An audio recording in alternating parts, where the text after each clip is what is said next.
So you're ready to come to Paris, you book your flight, you know where you're going to stay, but when it comes to the little details, there's still a few things that you need to know to make this dream vacation the best that it can be. So in this video, we're going to share with you the 10 essential things that you need to know before you come to Paris. And to make your life easy, we've created a Le Frenchies guide to Paris. It's a free download. There's a link in the description where we're sharing with you the best restaurant we tried, the bakeries, and basically all of the details that we have covered in our videos. So print it and bring it with you. You'll be glad you did. So you ready to go? I'm ready. All right, on y va. Let's go. Let's go. There are thousands of places to eat in Paris, and there's some things you should know about them. Not all of them serve food all day. French people eat lunch between noon and 2 p.m., and dinner starts at 7. So if you're looking for a sit-down meal outside of those hours, find a cafe or a brasserie with service continu. And in France, continuous service doesn't mean 24/7. There are a couple of places like Pied de Cochon that do have continuous service 24/7, but continuous service usually means between noon and 11 p.m. It's also good to know when the locals eat because the peak hours are really from 12:30 to 1:30, so if you show up before that or after that, you can avoid crowds and long lines. And French menus already include tax and service. You don't have to add anything to that. Here's the next tip. If you want to avoid long lines at all the tourist attractions, it's much better to buy your tickets online for the first available time slot in a day. Because if you don't, you're going to wait like 60, 90 minutes, some places up to 3 hours to just get inside. And if you have limited time in Paris, you don't want to waste your time waiting in line to get into an attraction. The best thing is to buy your tickets way in advance and take our recommendation, buy the one available the earliest time in the day. Now, another way to avoid the long lines is to buy a guided tour from a reputable vendor with an appointed time. So you'll skip the line through a guided tour and then you'll get in and out much faster that way. And we have placed some links for your convenience in the description for some of the biggest attractions in Paris. And the next tip is people often ask us, should they rent a car when they come to Paris? So our friendly suggestion is no, don't rent a car in Paris. The driving rules are different here. The roads are congested, it's difficult and expensive to park, and honestly, you'll get around faster on foot or bike. And the metro system is safe and super efficient. If you prefer to travel by car, taking a taxi or Uber is a great option. And make sure that if you take a taxi, that it's a real taxi and you can recognize that because they have the taxi sign on top of the car. Also, not all taxis in Paris take credit cards. So if that matters to you, just make sure you ask before you start the ride. And if you prefer to have a private driver, you can find multiple options in Viator, and we're gonna put a link in the description for you. Book the private driver and they'll be there waiting for you with a sign with your name. And when you arrive in Charles de Gaulle after being in a plane for 9-10 hours, it's good to have someone waiting for you with a sign, so that could be a good option too. I know, Paris is the center of fashion, and you want to look your best when you're here. But when you're planning, you should pack for both practical and pretty. Think about these three things when you're packing: shoes, temperature, and transitions. First and foremost, protect your feet. Fancy shoes are great, but you don't see Parisian women wearing them running around town. Plan on wearing comfortable shoes. You're going to do a lot of walking, and not just walking. Uphill walking, lots of stairs, and cobblestone streets. And while cobblestone streets are charming, they can be hard to walk on, and they're really hard on the body. Even wearing sneakers, my feet and legs and back often hurt for days. If you find yourself on cobblestone streets, look for a flat area. Just trust me on this one. Next, Paris is about the same latitude as Toronto.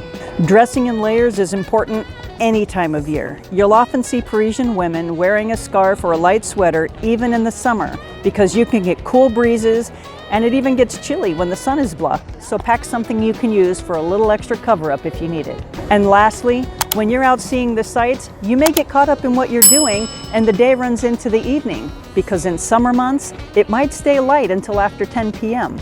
So think about packing something that can transition your daytime outfit to your night on the town. The public transportation system in Paris is amazing and super easy to use. You have the metro and the RER and the buses that are going all over Paris, including the suburbs. And you can use the same ticket to jump from the metro to the RER without any additional fee. The metros and RER are mostly underground and run just about every 3 to 5 minutes. Buses are a great way to get around and see the city along the way. Now you can use Google Maps to find the best routes and where to get your ride. Just ask for a metro station near me or direction to the Eiffel Tower and tap the public transportation icon and you'll get what you need. For more information about using the metro, check out the video that we did on how to buy tickets and how to use the metro system.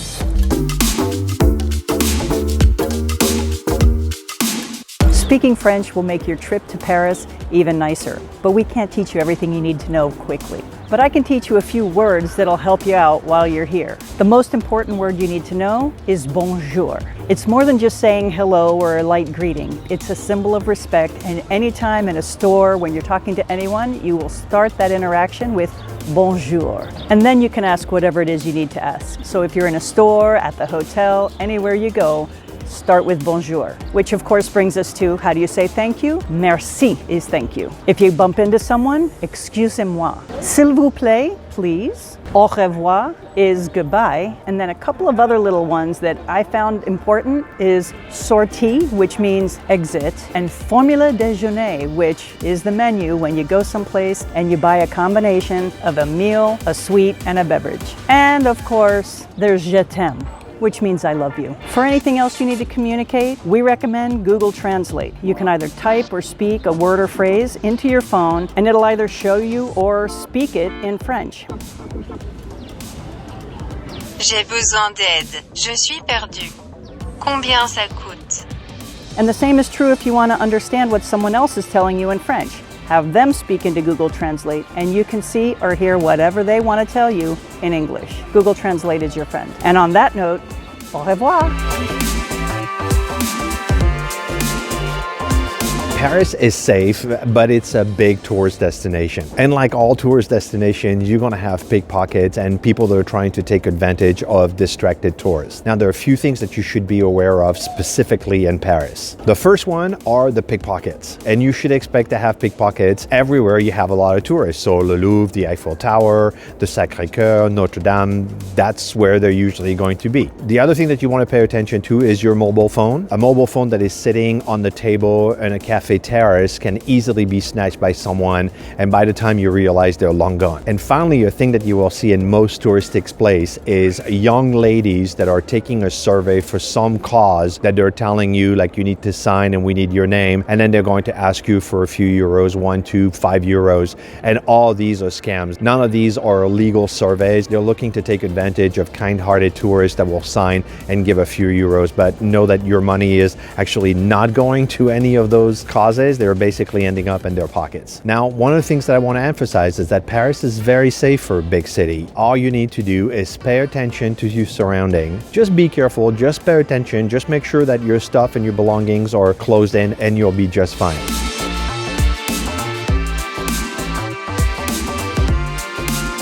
If you're renting an Airbnb or a VRBO, your trip to Paris is going to include grocery shopping. The good news is that there are many supermarkets, small grocers, and weekly or bi-weekly fresh markets all around. Buying fresh produce, bottled water, or ready-made items is easy to do. And some of the major grocery chains are Carrefour, Carrefour Express, Monoprix, Franprix, and the Bio C'est Bon stores are organic stores, so anything bio is organic. And a few things you want to know is that stores do not offer free shopping bags, so if you don't bring one, you can buy one for about €1. The taxes are already included in the price of everything. 1 kilo is just a little over 2 pounds. Milk and eggs are not in the dairy department. And if you're looking for wine, cheese, booze, or anything, you can find it in the grocery store, but there are also fromrageries or cheese stores and a wine store or a cavist if you want a higher quality of wine. And all over Paris, you'll find a store called Nicolas, which is all about wine. You'll find them anywhere.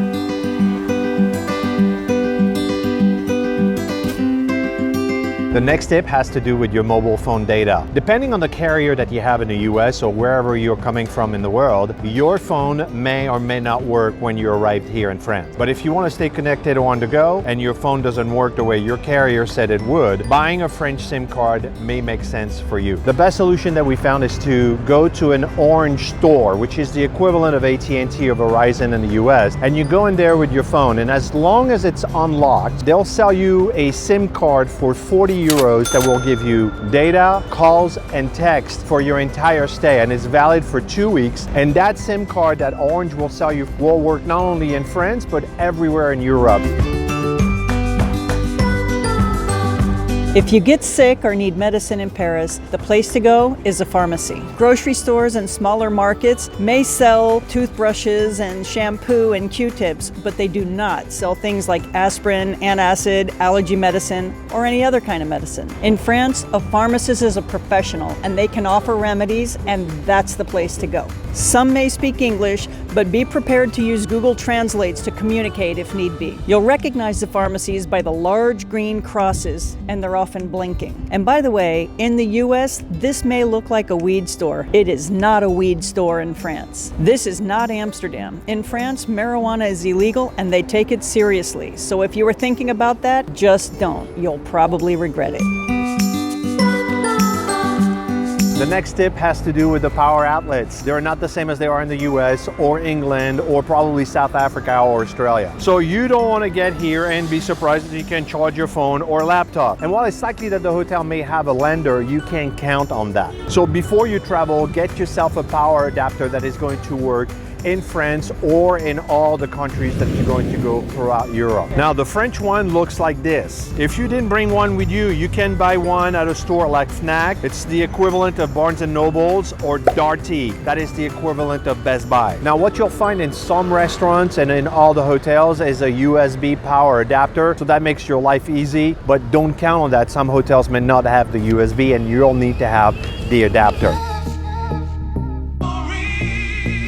When it comes to bathrooms, the rule in Paris is go before you leave your hotel or restaurant. Like seriously, if you need to go, go. If you might need to go, go, because they're not easy to come by. When you're out and about, it's not reasonable to expect stores and other places to have a bathroom. And there are paid public toilets in the touristic areas, but that doesn't mean you're gonna have the right change or that you're gonna like the experience, or that they're in working order. And if you find yourself in this situation, don't try to double up, because the door will pop open if you try to sneak in a second person on the same coin. What Antoine and I usually do is stop in a cafe, order a cup of coffee at the counter, use the bathroom, and for a little bit more than you would have spent in one of those public toilets, you go in a nice place and they get the business, you get a clean bathroom. It's the best way to go. But the best rule is, if you see a restroom, don't pass it up.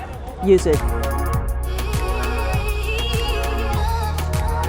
And as a bonus tip, a lot of people are asking us, where is the best place to stay in Paris? So we made a video called the 9 best places to stay when you're in Paris, where we're telling you the vibe of the area, the restaurants, the hotels, and everything that has to do with each area, so you can pick the best one for you.